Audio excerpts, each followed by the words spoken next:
Has Michigan been stealing signs of the Georgia Bulldogs? There's been a lot of reporting, national reporting. This is not just speculative. I've got a lot to kind of give you context here about this, but here's what Kirby said Tuesday night when directly asked about Michigan and scouting or stealing Georgia's play calls. He said, "No, I didn't notice anything or know anything. Nobody we talked to warned us or anything like that. I think everybody we play, they say they steal your signals. We play somebody and they're always like, they're good at stealing your signals. But what they're referencing to is different from stealing them. They're coming, they're talking to people, coming to film them. That's completely different. We've tried to hide the signals, hold the calls, put signs up, do all that. There's nothing I remember about the Michigan game that makes me think that. So there's a lot of context here. Um, a the reporting from ESPN, from Ross Dellinger over at Yahoo, that's been really good reporting. It looks really bad on Michigan. And I said this earlier this week. How can you, if you're Michigan and you're allegedly doing this, how can you be this bad at cheating? Like, because this is cheating. All right, you can say, well, it's not that big of a deal. Well, I don't care if it's a big deal or not. You're cheating. I mean, like, if you're cool with that, that's fine. Like, whatever. I'm just saying, don't lecture me about what you're doing and how I categorize it. I'm categorizing it for what it is. It's cheating. If Georgia's doing that, it's cheating. Now, in the SEC, I'm not sure a lot of people really get too fired up about these things, but um, nonetheless, you know, Michigan, for all of the, there's a lot of we're better than you from the Big Ten coming to the SEC, and like they're not winning the ball games generally speaking, but there's a lot of that attitude. We do things the right way. Well, forget Joe Pa and that whole cover up. Forget what happened at Michigan State with gymnasts. Forget now, I guess, this at Michigan. I can continue. I don't have a list, but there is a list. And, so you get a lot of that. I mean, Ohio State wrestling, that wasn't really good. I mean, this is ruining people's lives. We're not talking about some sport. And now we've got this. So,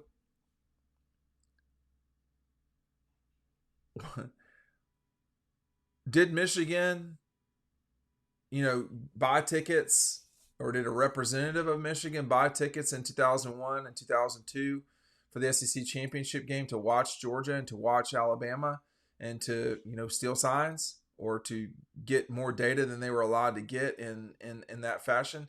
The reporting suggests that they did, period. So, when Kirby says no, that, they didn't do it, or I'm not aware of it, I mean, was Jim Harbaugh aware of this? Because the way I understand the NCAA changes in the last half decade, there's a lot more responsibility on the head coach to run the program. And it would have to be that a person making $50,000 from the University of Michigan is out buying tickets to extremely expensive events like the SEC championship game in back-to-back years, Big Ten games. If it were just $70 or something like that for a ticket for a season, you're only talking about maybe $1,000. But then you got to travel to these places. You're not just going to get into the car. Like a person making 50 G's, they're not doing that. So someone else is paying them. And I think, unlike recruiting cheating, if you want to call it that, this is different for me because this is like, it gets to the basics of the game. Like, you're not allowed to do this thing, and this is in a competitive thing. This is not recruiting. It is wrong. Okay, but there's a lot of wrong that goes on in the SEC. I can confirm, and you know, I don't think that um I don't have much doubt that Michigan did this. I don't know that, to be clear. I don't, have evidence of that, but it sure seems like we've got a lot of reporting, a lot of digital fingerprints, a lot of, what is really going on here at Michigan that is hard to knock down, y'all. I mean, what in the world is happening up there that is going on? So I completely think my suspicion is totally that that's what happened at Michigan. I mean, I don't know any other way to say it. Why does that matter? Well, I mean, you know, I've got something to say right after this. This is probably why Ohio State was so paranoid when they played Georgia. Check this out, though. The Ocean View collection of our buddies over at EcoPoly. This stuff's made in the heart of Georgia, down in Dodge County in Eastman. If you are fortunate enough, if you're blessed enough, if you have worked hard enough to have a beach house, you don't want to sort of get furniture. If you're eating outside, grab this farm table. Now you say, oh, I don't know. They got all sorts of options. They've got 5-star reviews. You can get Destin White and Summer Blue. Like, that is a beautiful table right there. We're fortunate to have a place like this. This is the color of ours. That is a nice table that you will have the rest of your life if you're my age. Why? Because there's a 20-year warranty on it. They will replace this thing. If it breaks, they will replace it. Period. It's made in Georgia. It's not just made in Georgia, it's made in the heart of Georgia. So make sure you're checking that out when you're buying for your property, your properties, or your home. And completely made in-house, completely made of recycled material, 20-year warranty. Get it today. The link is down below. Our friends at EcoPoly. This is a big week in South Georgia, Middle Georgia, heart of Georgia. Georgia, Florida is a huge week. Make sure you're checking EcoPoly out. If you're swinging by Eastman, they have a very limited showroom. I would encourage you to check everything out online and order that way. But our friends at EcoPoly, man, they're getting it done. They can get it done for you. I wrote about this in Double Dogs. I'm not going to grab the book because it could really disrupt my background, and I have enough disruption. You see the pumpkin back there? You see this guy? We don't have a witch's broom back there yet. Ohio State was extremely paranoid before they played Georgia. And I write about this in great detail in Double Dogs. If you've not ordered Double Dogs, it's not just some coffee table book that you put on your farmhouse table from EcoPoly. You read it. It's a book that's, got a lot of reporting in it. And one thing that was sort of annoying and shocking to the folks that worked at the Dome was the way that Ohio State was concerned about everything in the Dome. That's where they practiced. When they practiced in the Dome. And I think the term paranoid is not too strong. And only in the last 10 days do I see why Ohio State was so paranoid about everything. Because this has been an open secret up at Michigan for some time. Of the Big Ten for some time. This has been a real problem for some time up at the Big Ten. Talking about Michigan and what they're allegedly doing. So now I understand better why Ohio State was being the way they were at the Dome and making everybody turn cameras around, like inside the Dome after the media left.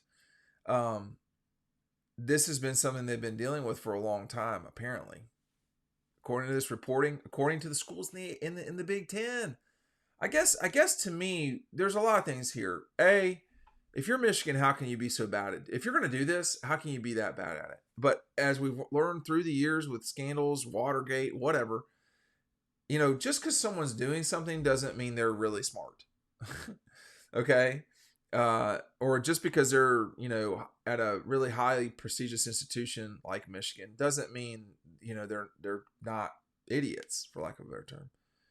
Uh, B, you know, the important thing here is too, you gotta still stop them. Like, it's not just that you know what's coming; you still have to stop it. If you know Todd Gurley's coming on 4th and 1, you got to stop Todd Gurley on 4th and 1, and that's not always the easiest thing to do. If you're just like straight Oklahoma drill, I mean, we know what's happening with the running back and the linebacker. I mean, they're just slamming into in theory, slamming into each other.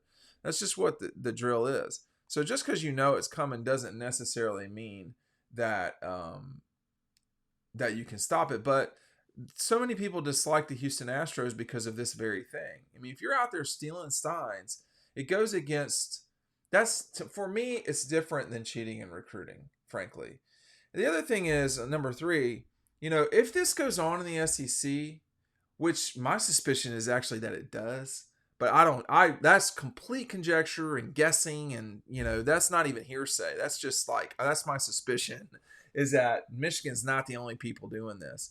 But like, nobody in the SEC is complaining about this, right? I think if I were in the Big Ten and I knew this was going on somehow, and they may not have, why are you letting this go on for so long? And like, for the people that eventually let this go in the SEC, why aren't you saying something now? Like, right now is the time to say this. I would say, like, if Georgia's doing this and Alabama or Florida knows it, this is the week to do it. Like, this is the week to say something about it, or soon thereafter. But my suspicion is that this does happen, and that in the SEC, and that the SEC is a different beast. The SEC, a lot of folks know that there's impermissible benefits. They know that there's cheating. They know that things are going on. But the difference here, and all you have to do is look back at the Cam Newton thing. That was not, Alabama that turned in on Auburn. Well, why didn't Alabama turn them in? Okay. You want to do the math there?